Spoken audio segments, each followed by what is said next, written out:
je voudrais vous apporter une exhortation sur l'opposition. Je voudrais m'adresser aux personnes qui passent par des temps difficiles, des temps de combat, d'opposition, bien que marchant fidèlement avec Dieu. Dans la vie, il ne faut pas vous laisser écraser par les épreuves. Il ne faut pas baisser les bras face aux épreuves et face aux difficultés.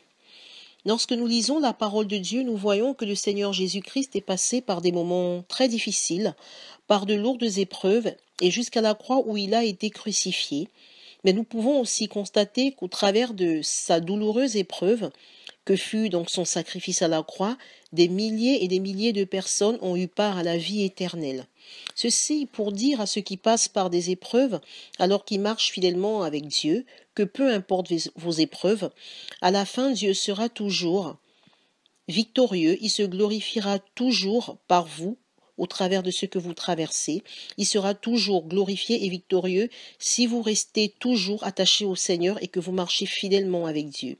Si vous avez fermement confiance en Dieu, que vous marchez fermement selon sa parole et en conformité avec ses directives, vous serez toujours victorieux en Jésus-Christ.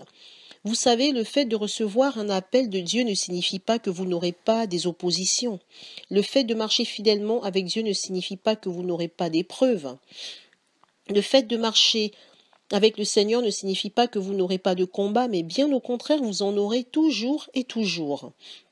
Les combats peuvent venir de personnes proches, oui, malheureusement c'est possible. Les combats peuvent également venir de personnes éloignées. Les combats peuvent venir de personnes chrétiennes comme de personnes non chrétiennes. Mais quoi qu'il en soit, lorsque vous marchez avec Dieu, avant de remporter des victoires, vous aurez forcément des épreuves. Si vous n'avez aucune épreuve, alors je peux vous dire, posez-vous des questions. Il est important que nous sachions aussi que les épreuves font partie de la vie chrétienne. Les oppositions font partie de la vie chrétienne et pour pouvoir arriver à la victoire, vous ferez forcément face à des oppositions. Mais la chose la plus merveilleuse avec le Seigneur, c'est qu'en Christ, nous serons toujours victorieux si nous ne nous laissons pas abattre par les oppositions, si nous ne nous laissons pas abattre par les épreuves. Lorsque nous lisons, par exemple, la Bible, je vais prendre un exemple dans la Bible, l'exemple de Moïse, dans le livre d'Exode au chapitre 3, versets 9 à 12, que vous pourrez relire, nous voyons là que Moïse reçoit un appel clair de Dieu à aller délivrer les Israélites d'Égypte. Mais si vous continuez la lecture du livre d'Exode, vous verrez les rudes épreuves que Moïse a pu avoir. Il a pourtant obéi à Dieu, il s'est présenté devant Pharaon, mais Pharaon n'a pas voulu laisser partir le peuple d'Israël. Non, il n'a pas voulu le faire, et ce fut un rude combat pour Moïse, mais lorsqu'on lit la fin de l'histoire, on s'aperçoit que finalement le peuple d'Israël fut libéré et Pharaon fut vaincu. Ceci pour vous dire que vous aurez toujours des oppositions, mais que si vous demeurez attachés à Christ et que vous gardez les yeux fixés sur l'Éternel, notre Père, vous arriverez à la victoire. L'ennemi se sert souvent de découragement pour nous affaiblir et je voudrais attirer aussi votre attention sur un autre point important concernant Moïse. C'est que lorsque Dieu envoie Moïse, Moïse lui répond « Qui suis-je moi pour aller vers le Pharaon et pour faire sortir les Israélites d'Égypte ?» C'est la question que Moïse pose à Dieu. Et Moïse répond ainsi parce qu'il estime qu'il n'en est pas capable. Donc, ceci pour dire, Dieu ne nous appelle pas selon nos capacités. Dieu ne regarde pas à ce qu'on peut faire ni aux choses physiques, mais il regarde à l'état de notre cœur. Dieu ne regarde pas aux choses visibles ou humaines. Et même lorsque Dieu vous appelle, il y aura toujours des humains qui diront, Dieu peut appeler tout le monde sauf celui-là ou sauf celle-là. Mais Dieu n'a pas un regard humain et s'il vous a choisi pour lui appartenir, il sait pourquoi. S'il vous a oint, il sait pourquoi. Vous êtes fils, filles de Dieu. Et vous êtes tous oints de Dieu. Nous sommes tous des oints de Dieu. Donc, peu importe les oppositions que vous pouvez avoir, même si quelqu'un vous dit, toi, tu n'en es pas capable, ne vous arrêtez pas à cela. Mais dites, non, je suis capable par celui qui me fortifie et continuez à avancer avec le Seigneur. Regardez toujours à Dieu, faites de Dieu votre détermination. Si vous croyez que Dieu vous appelle à accomplir une mission spécifique, avancez en ayant les yeux fixés sur Dieu et non pas sur les paroles de découragement des hommes.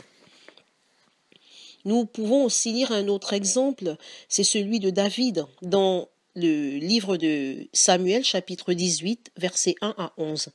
Nous voyons donc le cas de David, qui combat Goliath, et suite à cette victoire, Saül devint jaloux de David. Il y aura des personnes qui s'opposeront à l'appel de Dieu sur votre vie, peut-être par manque de discernement ou peut-être tout simplement par jalousie, comme ce fut là le cas de Saül vis-à-vis de David.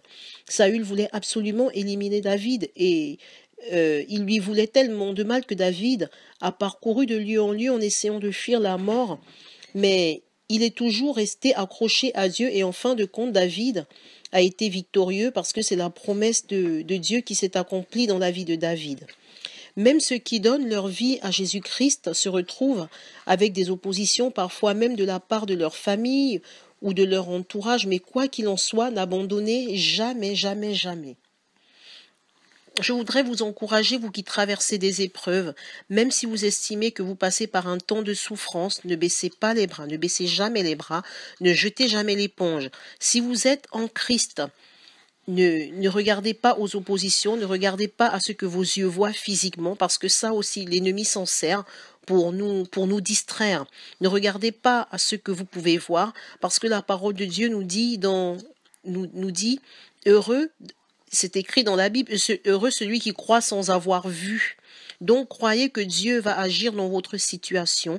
Ne vous arrêtez pas sur les oppositions physiques, sinon vous risquerez d'arrêter la course. Or la volonté de Dieu n'est pas que vous vous arrêtiez, mais que vous acheviez votre course et que vous arriviez à la bonne destination. Parce que celui qui marche avec Dieu arrivera toujours à destination.